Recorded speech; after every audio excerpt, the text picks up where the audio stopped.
Welcome to the Big Four Accounting Firms podcast, brought to you by big4accountingfirms.com and the Big Four Accounting Firms YouTube channel. Make sure to check out our website and subscribe to our YouTube channel. Today's podcast, I wanted to discuss a number of news stories. And the first one I wanted to discuss was about Deloitte. Some news that Deloitte acquired a technology company in Brisbane, Australia, and the name of the company is BizTech. And BizTech was a data and analytics team, and they will join Deloitte's analytics and cognitive team. And the company was founded in the year 2000, and they had 17 consultants. And the reason this is somewhat in the news is because this technology company was a business partner with Microsoft and IBM, which means they probably use a lot of Microsoft and IBM software, and they use that to run their analytics platform. And this acquisition makes sense. A lot of acquisitions like these happen, and this is because the big four firms are trying to catch up in all aspects of financial technology and analytics. And since they mainly employ accountants, it's hard to build your own technology company from the bottom up. So what they're doing is they're acquiring smaller companies, similar to how the big four accounting firms used to acquire smaller accounting firms. Now, instead of doing that, they're acquiring these smaller technology companies and technology consulting firms so that they can have a big technology platform. Another piece of news I wanted to talk about was the PCAOB. The PCAOB announced relief from inspections for 45 days. And this is obviously as a result of the coronavirus. And they stated that the coronavirus offers a unique set of challenges for investors, issuers, broker-dealers, auditors, and regulators. And they also want to look out for the health of their employees, obviously. And they said that they're going to alter their approach to inspections to be more of a remote approach going forward.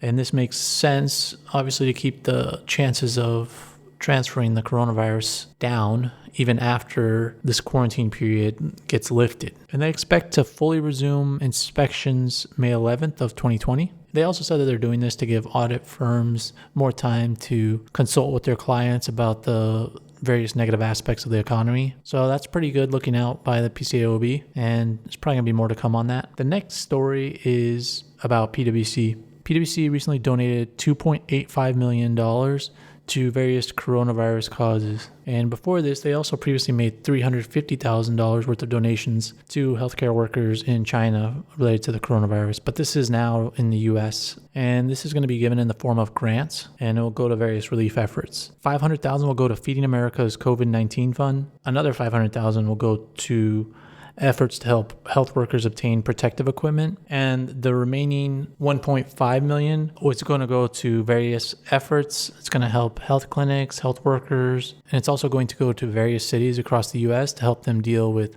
COVID-19. So it's good to see the big four accounting firms stepping up here. You should plan to see more of this in the news. Not only PwC, but the other big four accounting firms will also make donations. I feel like everybody should be making donations at this point, because if we all don't make donations or help out in some way, then the economy and people's lives are just going to keep getting worse.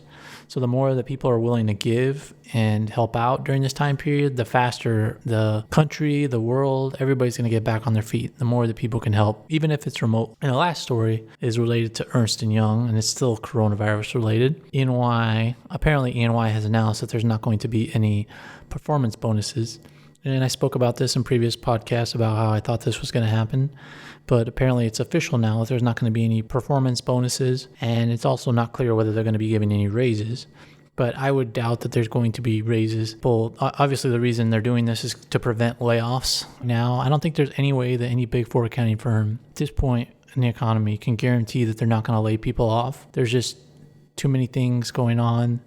Too many companies that are not earning money right now. For example, all travel and leisure companies are basically shut down, and the only reason they're staying afloat is through debt. If people don't travel, once this whole thing dies down, then it's just a matter of how long that cash will last them. Those companies pay revenues to the big four accounting firms. So if you think they're not doing any business, they're definitely not giving any money to the big four accounting firms, or they're asking for the big four accounting firms to step back on what they do and to give them leniency on their bills. And to think that there's a lot of people that have those companies as their clients. And when you're in the big four accounting firm, you typically work in an industry. Like you work in financial services, you work in industry groups, and you work on it. Like, for example, the people that are in travel and leisure are going to be hit really hard, or have travel and leisure clients as most of their clients. Like people that have airlines as their clients, they probably have a couple airlines. They probably just don't have one. And a lot of that's going to die down. And the way you grow your career in the Big Four is by winning more work. Number one, you're not going to be probably doing the work you were doing before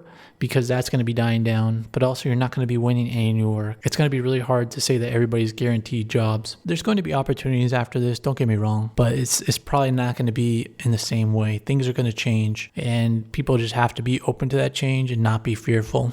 But this is just the first thing we've heard about this compensation-wise, and I guarantee you this is going to continue. Another way that the Big Four can also prevent layoffs is they can reduce hiring.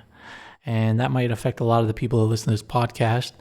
I hope not, but they're going to cut down on hiring to the extent that they have to. I guarantee you there's going to be a freeze on hiring almost across the board, at least for a couple of months, until the Big Four can figure out what's going on and what their revenues look like. Probably be about 6 months, I would estimate, till they can start projecting what the future looks like. And also for compensation, obviously a year, but the Big Four this might last 2 years, depends on how quickly we rebound for the economy. So that's just something to be prepared about. So those are the news stories from today. Make sure to subscribe to this podcast and subscribe to our YouTube channel for more information and more news stories. Thanks for listening.